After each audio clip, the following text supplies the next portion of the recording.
Ça y est, on y est. Et c'est un véritable tsunami. L'intelligence artificielle a enclenché une nouvelle révolution industrielle.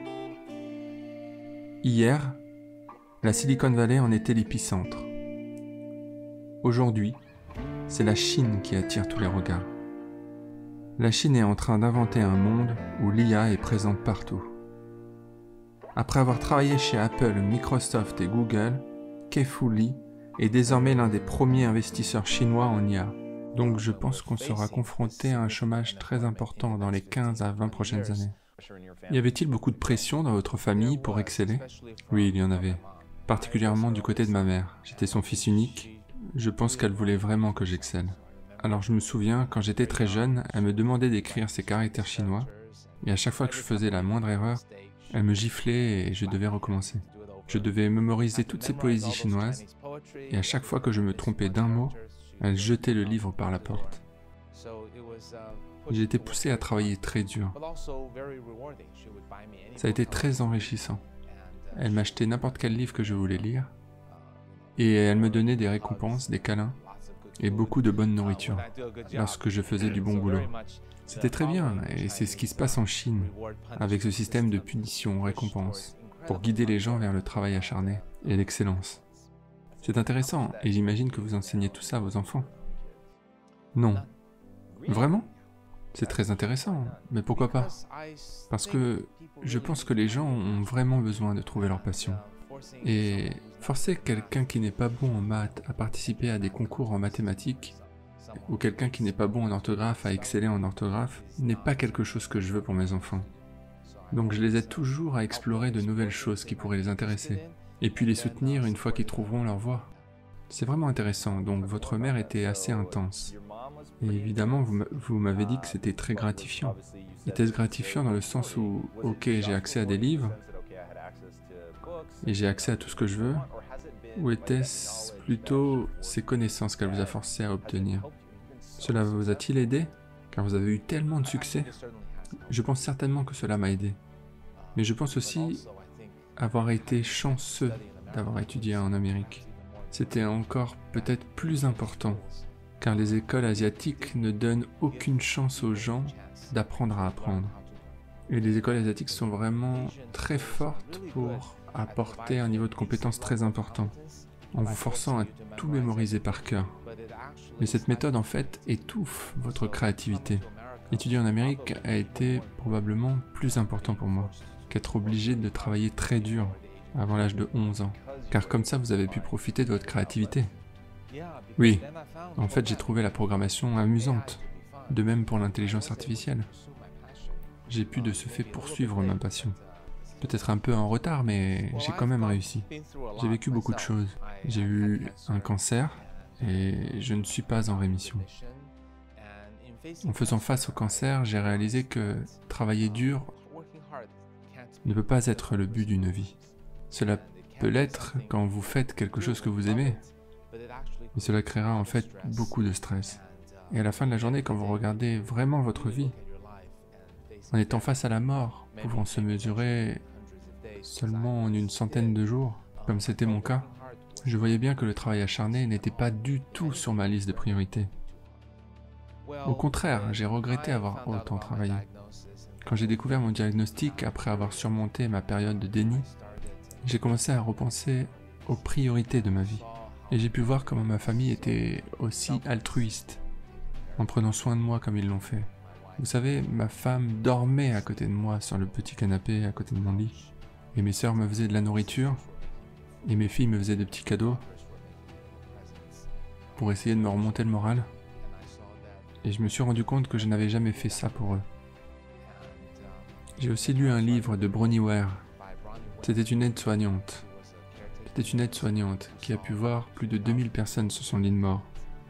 Et dans son livre, elle a dit « Aucun d'entre eux n'aurait souhaité travailler plus dur, gagner plus d'argent ou de renommée.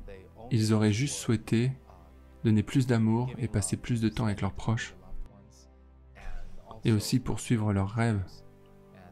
Mais pas juste pour la richesse et la célébrité.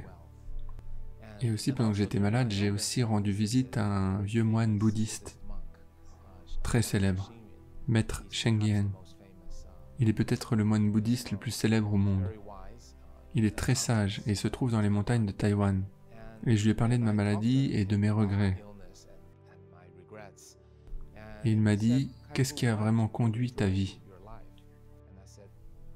Et je lui ai dit, c'est très simple, faire une différence pour le monde, avoir un impact, et je mesure tout ce que je fais minutieusement afin d'avoir plus d'impact.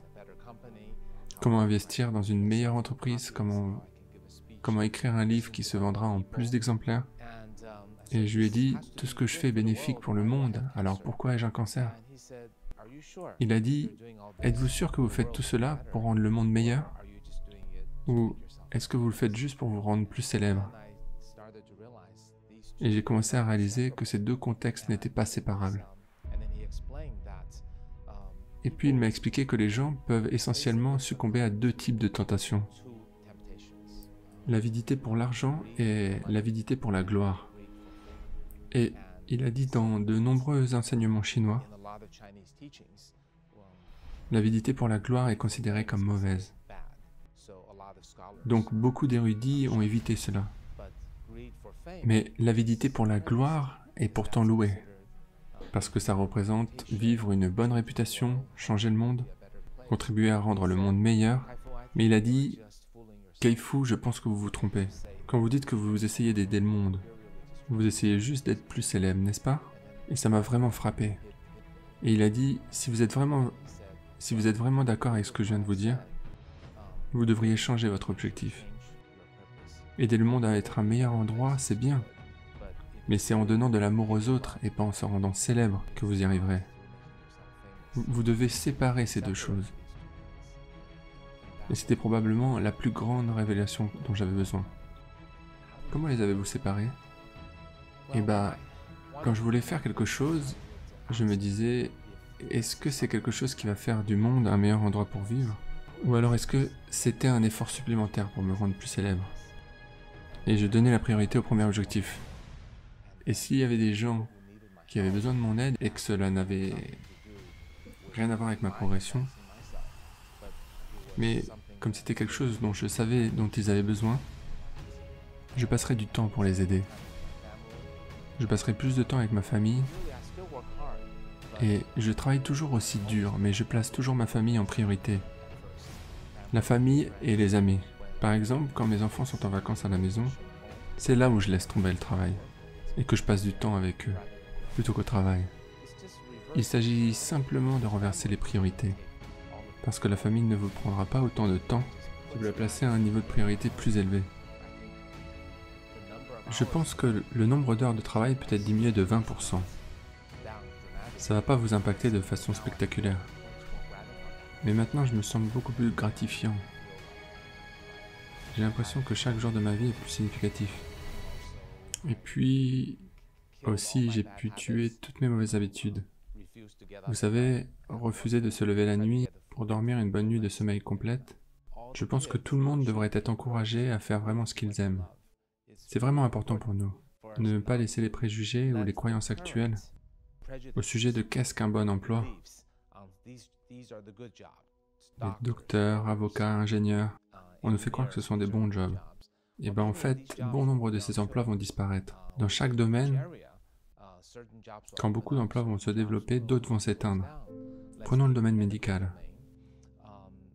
Et bien, je pense que les dermatologues, les radiologues, dans 30 ans, ce sera fini. Il n'y aura plus d'humains pour faire ce genre de travail. Mais les chercheurs en médecine, les gens qui inventent les nouveaux médicaments, c'est de ça dont nous aurons besoin.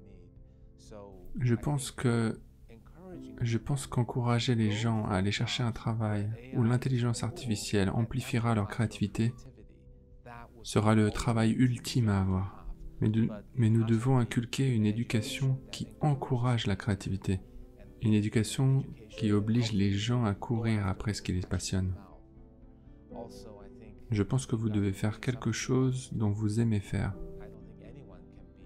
Je pense que personne ne peut devenir excellent s'il ne fait pas ce qu'il aime. Il y a un livre de Malcolm Gladwell où il parlait de la règle des 10 000 heures. Et cela continue d'être vrai. Donc ces 10 000 heures doivent être passées sur quelque chose qui vous passionne profondément. Je pense que vous devez avoir cette ouverture d'esprit. Je pense que si vous commencez avec un préjugé du genre « les entreprises chinoises ne font que copier ce qui existe déjà, les gens de la Silicon Valley ne travaillent tout simplement pas dur », dans ce cas-là, je pense tout simplement que vous portez des œillères et que vous ne regardez pas l'image dans son ensemble.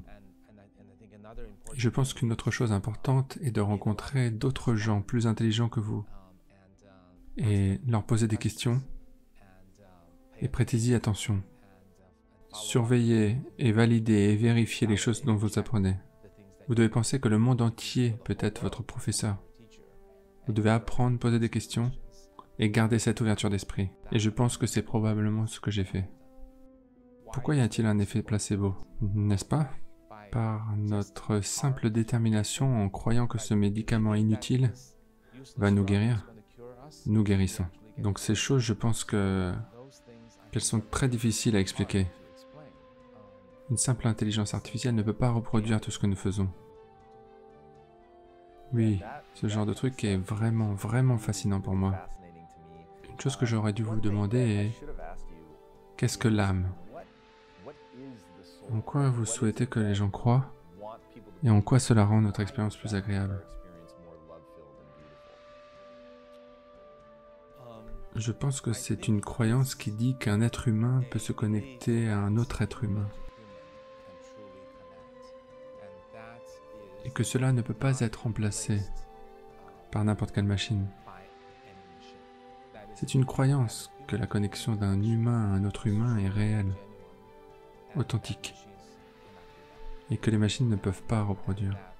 Je pense qu'il y a une croyance qui dit que une fois que vous croyez qu'il y a une âme, quand votre corps physique meurt, il y a une âme qui continue. L'âme continue potentiellement. Donc je pense que, peu importe si cela est vrai ou pas, je choisis d'y croire. Je pense que beaucoup de religions ont cet élément. Mais je pense que les gens ont ce souvenir qu'ils ont des autres et de l'affinité qu'ils ont entre eux, et qui me laisse croire qu'il me semble possible que lorsque notre corps meurt, notre âme continue de vivre. Je pense que nous devons trouver le sens de notre existence. Je pense que les philosophes et les religions en ont forcément parlé.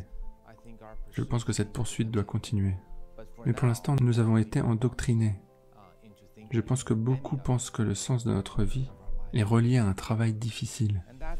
Et c'est compréhensible, parce que si vous revenez aux racines de la révolution industrielle, c'est un processus consistant à créer beaucoup d'emplois, qui sont répétitifs et routiniers, qui est en fait rattaché au travail des artisans, disons dans la fabrication des voitures, dans un travail à la chaîne. Et pour de nombreuses personnes qui occupent ce genre d'emploi routinier, et qui doivent accepter cet emploi, il est confortable pour eux de penser que leur vie est consacrée au travail, et que le travail impose de la souffrance, c'est répétitif, c'est ennuyeux, mais je dois le faire.